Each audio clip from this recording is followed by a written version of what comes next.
여러분, 여행 유튜버 히히입니다. 연말을 맞아서 이렇게 배경지도 화사하게 한번 바꿔봤는데 어떠신가요? 오늘은 요 화사한 배경지와는 다르게 조금 무서운 소식을 가지고 왔습니다. 바로 중국을 강타하고 있는 흑사병에 관련된 소식인데요. 제가 오랫동안 중국에서 체류한 경험이 있기 때문에 그 경험을 살려서 중국 SNS상에 숨어있는 내용들도 조금 찾아봤고요. 중국 언론 보도까지 한번 같이 살펴보면서 현재 중국 상황을 얘기해 보도록 하겠습니다. 지난 27일이었죠. 27일에 중국 내몽고 자치구 위생건강위원회에서 새벽 4시에 깜짝 발표를 했어요. 네 번째 흑사병 환자가 확진되었다라는 발표를 했었는데요.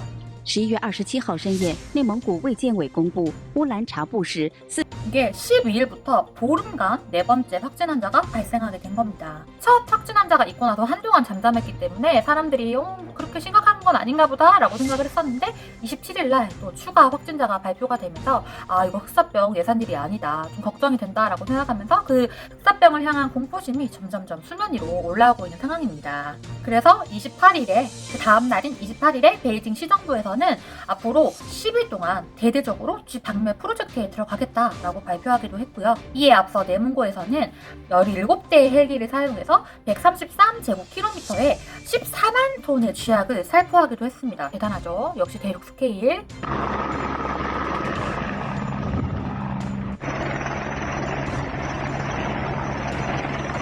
쥐를 다 죽여버리겠다는 속셈이죠. 중국 네티즌 분들의 반응은 굉장히 다양했는데요. 확산 방지가 효과가 있었으면 좋겠다라고 말씀하시는 분들도 계셨고 나는 너무 무섭다, 걱정이 된다라고 말하시는 다수의 분들을 확인할 수 있었습니다. 중국은 SNS 통제를 많이 하기 때문에 그런 트위터 같은 해외 SNS를 통해서 이렇게 중국 뉴스에까지 나왔다는 소식은 이미 흑사병이 만연해진 상태다라고 말씀하시는 중국 분들도 계셨습니다. 저는 이 트위터리안의 말에 조금 동의를 하는 게, 제가 지난 사스 때 중국 현지에 있었는데 사스가 터졌을 때 저는 중국에서 먼저 내용을 알게 된 게 아니라 한국 언론사의 그 보도를 통해서 먼저 이렇게 사스 때문에 중국이 난리가 났다라는 소식을 알게 됐었습니다. 그때 당시에 중국은 아주 강력하게 언론 통제를 하고 있는 상황이었고, 아까 말씀드린 것처럼 외신들의 반응이 그렇게 폭발적이었는데 외신들의 뜨거운 반응과는 다르게 중국 내륙은 통제가 된 상태로 조금 지속이 됐었기 때문에 사스 환자가 더 많이 발생하는데 일조한 부분이 있다라고 저는 생각을 합니다. 그래서 중국에서 가장 유명한 검색 엔진인 바이두와 기타 다른 검색 엔진을 통해서 흑사병이라고 검색을 했을 때 역시나 예상과 빗나가지 않고, 아주 조금도 빗나가지 않고 정부의 그런 발표, 그리고 그 발표를 전달하는 언론사의 보도 외에는 거의 한 2년 전쯤, 3년 전쯤에 열렸던 흑사병이 뭐예요? 같은 그런 게시물이 주를 이루고 있더라고요.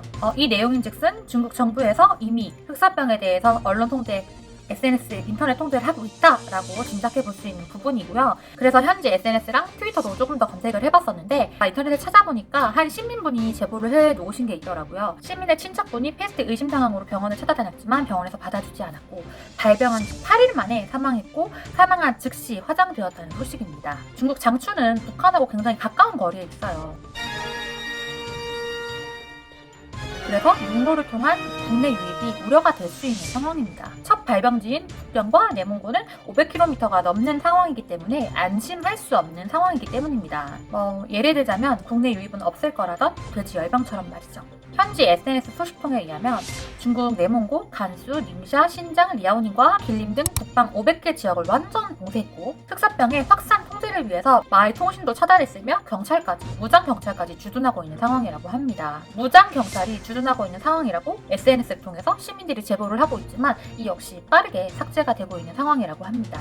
실제로 뉴욕타임스의 언론 보도 이후에 제가 중국의 위챗이나 웨이보 등에서 관련 내용들을 검색해본 결과 중국 정부에서 발표한 내용 이외의 나머지 내용들은 모두 삭제되어 언론 통제가 시작되었음을 알 수 있었습니다. 사실 중국에서 오래 살았던 저는 중국에서는 매년 원인을 알 수 없는 질병으로 인한 사망, 즉 괴질로 매년 수천 명의 사망자가 있다는 것을 알고 있습니다. 그러나 그 중에서 다행인 점은 사스의 경우 지금까지도 지속적인 추적 연구를 하면서 질병관리 연구는 지금보다 많은 발전을 이뤘다는 점인데요. 하지만 지금과 같은 언론 통제는 전염성이 높고 사망률이 높은 패스트가 더욱더 확산될 수 있어 굉장히 우려가 되는 가운데 새로운 소식이 있을 때마다 관련 뉴스는 계속해서 업데이트해드리도록 하겠습니다. 마지막 멘트가 음성 문제로 날아가서 다시 추가로 얘기를 하자면 현재 오늘 날짜 기준으로 새로운 추가적인 확진자는 없습니다. 매스컴에서는 흑사병은 무조건 죽는 병이 아니다. 새로운 확진자는 없다.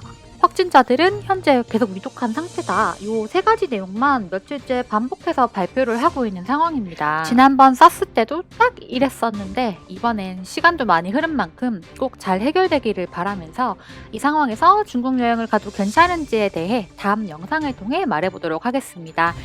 구독하시고 계속 만나요. 안녕.